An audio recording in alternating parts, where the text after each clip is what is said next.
Good morning. It's Pamela Aaralyn.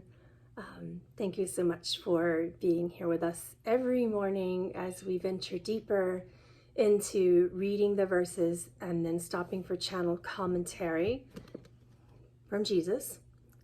This is the text that we're covering, and as we read it, we're just, letting him give commentary, explanations, whatever it is he wants to say to help you go deeper into it.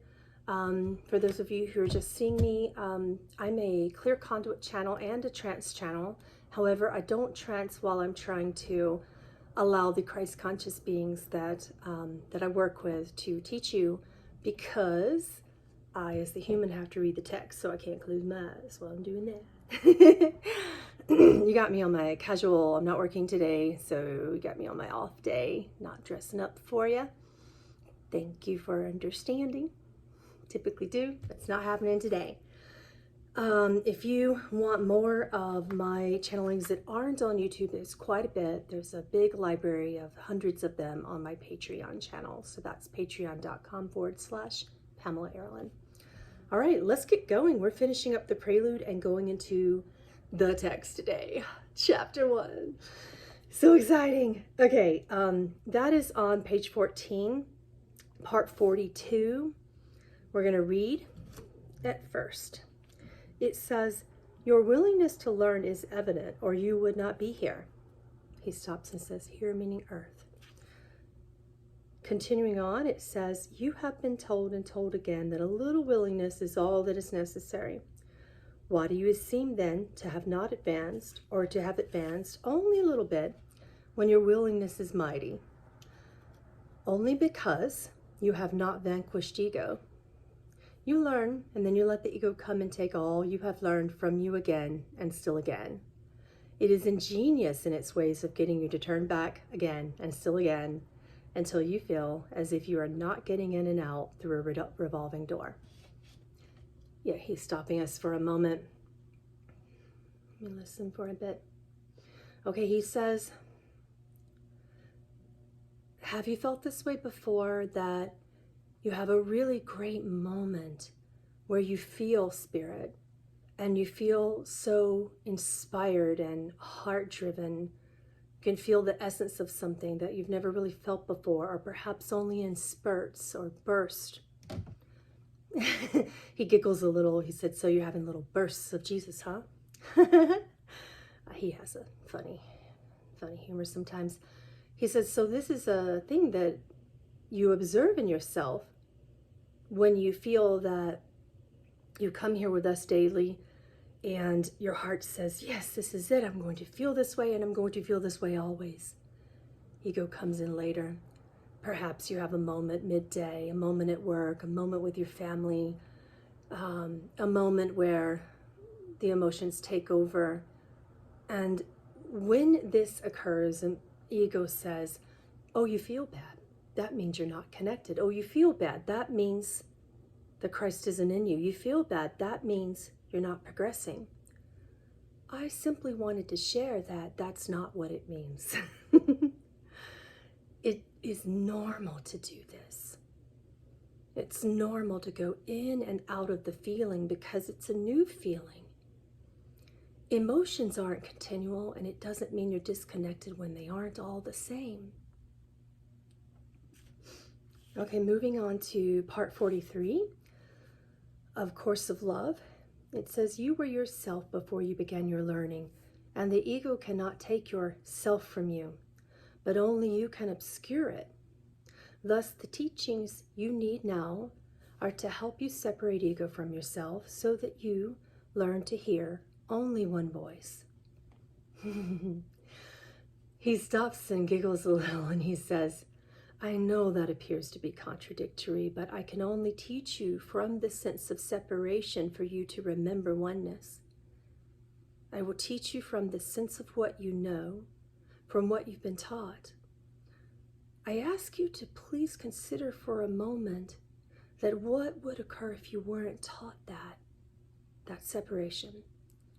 Consider how babies view the world so innocently and beautifully. That's grace. Grace goes where it needs to go. And then we have the parent that guides to to teach how, well, it teaches us that the world is this very unsafe place, and that we must be afraid of certain things, and we must separate everything based upon that fear of those things. This occurs in cultural conditions. It begins in parenting. It then evolves through religions. It then evolves through educational systems. In no particular order, it depends upon your family. And then you continue it into your relationships. And at one moment, and this is how awakening occurs, at one moment, something just begins to feel bad in your life. And if you don't realize what it is from the mind, which is typical that you won't, emotions will take over, and perhaps you will feel what you're calling dark night of the soul. Perhaps you will feel anxious. Perhaps a panic will arise and you don't know why, and you'll say, there's no reason for this. I was happy doing this before. I was okay. Perhaps you weren't.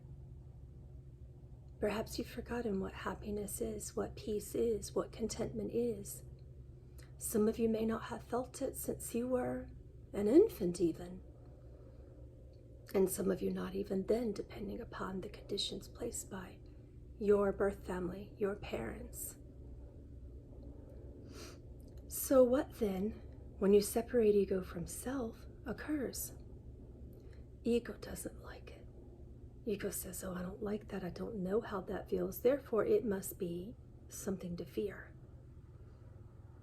This is an initial reaction that's very natural. Part 44, this is the final paragraph of the prelude. Exciting. It says, this time we take a direct approach, an approach that seems at first to leave behind abstract learning and the complex mechanisms of the mind that so betray you. We take a step away from intellect, the pride of the ego, and approach this final learning through the realm of the heart. This is why, to end confusion, we call this course A Course of Love. All right, moving on to chapter 1 today, verse 1 of A Course of Love. It says, every living being has a heart. Let us define heart as the center of being, that place from which all feeling arises. All true feeling is love. All love praises God. All love is recognition of the glory of God and all that God created. Love is the only pure response of the created for the Creator, the only response of the Creator to be created. Your recognition of what love is will return you to God and yourself. He stops there and he says, your mind will attempt to define love based upon what you've learned in the world. It's very important to realize that you have created many flavors for love. Does this feel like you're walking into an ice cream shop? Is this course of Baskin-Robbins? He giggles. So, some of you love mint chocolate chip.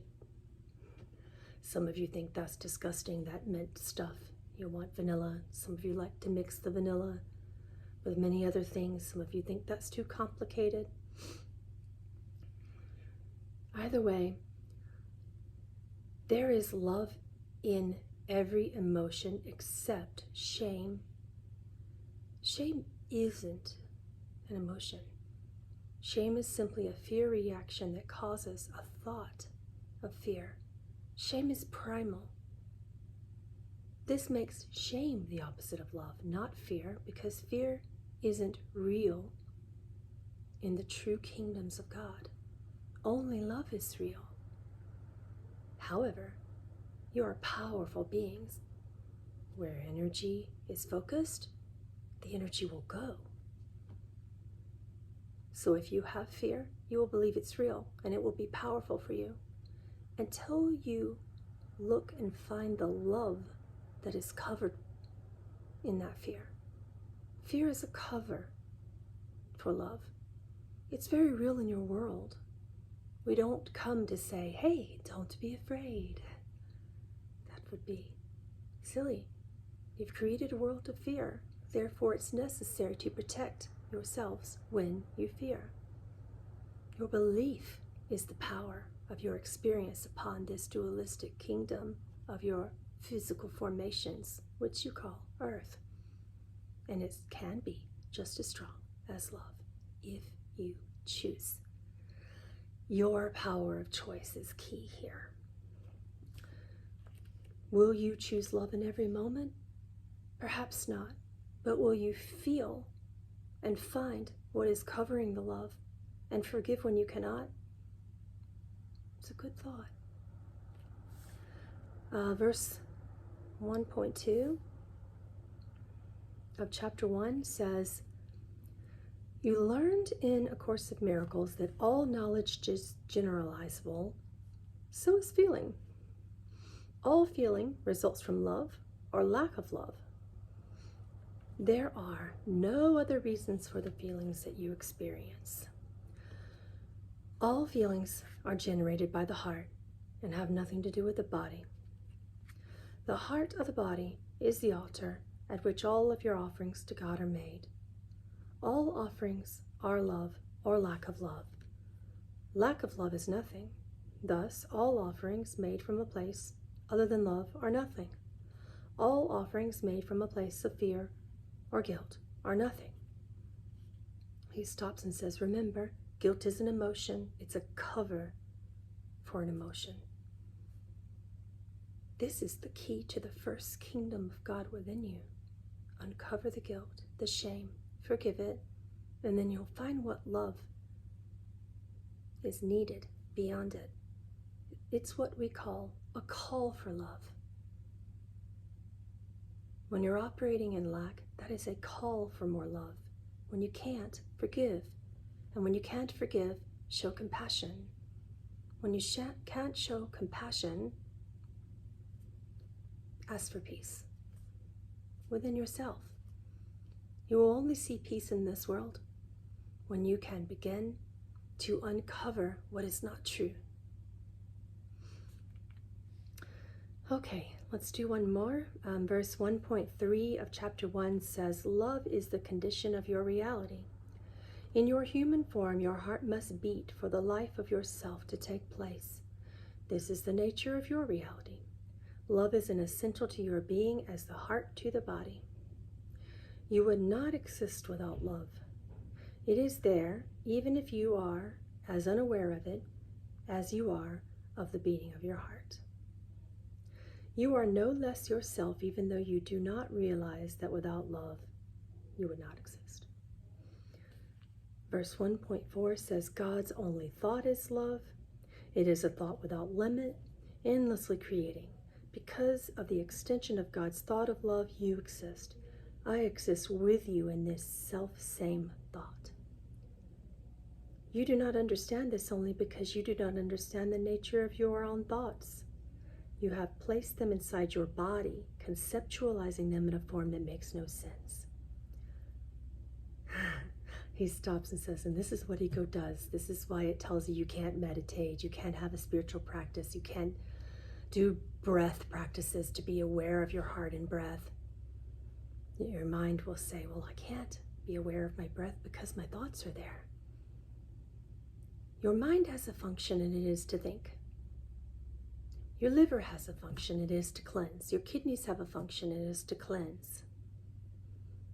Your lungs have a function, to take in and send out oxygen. So they are doing their function. Do you cease to meditate? You would without them, sure. They have a function. The mind has a function to produce thoughts, and then you get to choose between the thought of fear or the thought of love. This is not simply a random moment. The choice is constant. You asked for free will, and that's what it is. You can decide how you feel. However, when you're meditating, when we ask you to have a practice, which is the key, this is the second key to the first kingdom of God within you. Have a practice, because your mind is so trained you into fear. You need a practice. You need to practice love. We love you.